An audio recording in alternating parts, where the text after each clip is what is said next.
Language of homeopathy, பன்முக பார்வையில் homeopathy, homeopathy for beginners. இன்னைக்கு நம்ம பார்க்க போகிற மருந்து பெல்லடோனா. அடுத்த மருந்து கோலோசின்.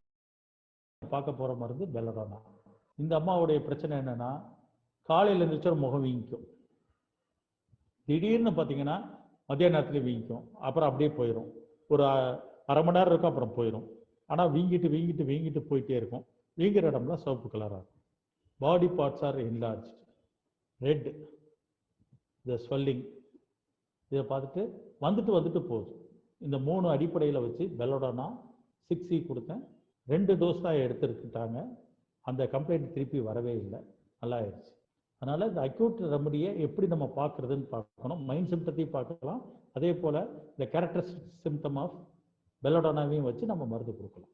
இந்த மாதிரி நம்ம மருந்து எடுக்கும்போது ஒரு கலை நுணுக்கத்தோடு எடுக்கணும். இந்த கேஸ் நான் தேர்ந்தெடுத்த மருந்து கோலோசின். ரீனல் காலிக் ப்ராப்ளம் உள்ள ஒரு மருந்து. லெஃப்ட் யூரிட்டரில் கல்லாடை வந்துருச்சு. 6 mm ஸ்டோனும் அப்பர் யூரிட்டரில் இருக்குது. இது போக சில கற்கள் கிட்னியில் இருக்குது. வலி தாங்க முடியல. ஏற்கனவே இந்த மாதிரி ஸ்டோன் ஃபார்ம் ஆகி சர்ஜரி பண்ணி ரிமூவ் பண்ணியிருக்காங்க. இந்த தடவையும் வந்துருச்சு. இவரால் வலி தாங்க முடியாமல் என்ன பண்ணுறாருன்னா, சார் நான் படுத்துக்கிட்டு வான்னு கேட்டார். கிளினிக்கில் உட்காந்துருக்கும் போது எப்படின்னு கேட்டாவே அவரால் பதில் சொல்ல முடியல. படுத்துட்டு என்ன பண்ணுறாருன்னா, இடது பக்கம் படுத்துக்கிட்டார். படுத்துட்டு இப்படியே ரோல் பண்ணிக்கிட்டே இருக்கார். இப்போ lying on affected parts. Roll பண்ணுறதன் மூலமாக என்ன நடக்குதுன்னா, அந்த இடத்துல ப்ரெஷர் நடக்குது. அதுக்காக தான் அவர் ரோல் பண்ணுறாரு.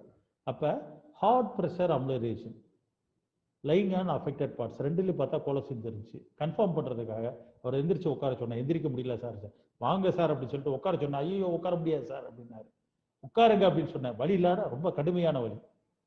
உட்காந்துட்டு நேராக நிமிந்து நிற்க சொன்னேன். ஐயோ வலி தாங்க முடியல சார், முன்னாடி குடிங்க அப்படின்னா குடிச்சார், வலி குறைஞ்சிச்சு. இதை மட்டும் நான் புரிந்து கொண்டு கோலோசின் 30C கொடுத்துட்டு 1 hour கழிச்சு ஃபோன் பண்ணுங்கன்னு சொன்னேன். அவர் 2 மணி நேரம் கழிச்சு எனக்கு ஃபோன் பண்ணாரு. சார் மருந்து சாப்பிட்டு அரை மணி நேரத்திலே வலி போயிடுச்சு சார். நைட்டு வலிக்குது சார், 100 மாத்திரை போட்டுக்கங்கன்னு சொன்னேன். பார்த்தீங்கன்னா கல் வலி வந்துச்சு. அதனால் இந்த அற்புதங்கள் எல்லாம் செய்யக்கூடிய ஒரு மருந்தாக கோலோசின் இருக்குது. இது பிகினர்ஸ் நல்லா புரிஞ்சுக்கணும். தேங்க்யூ.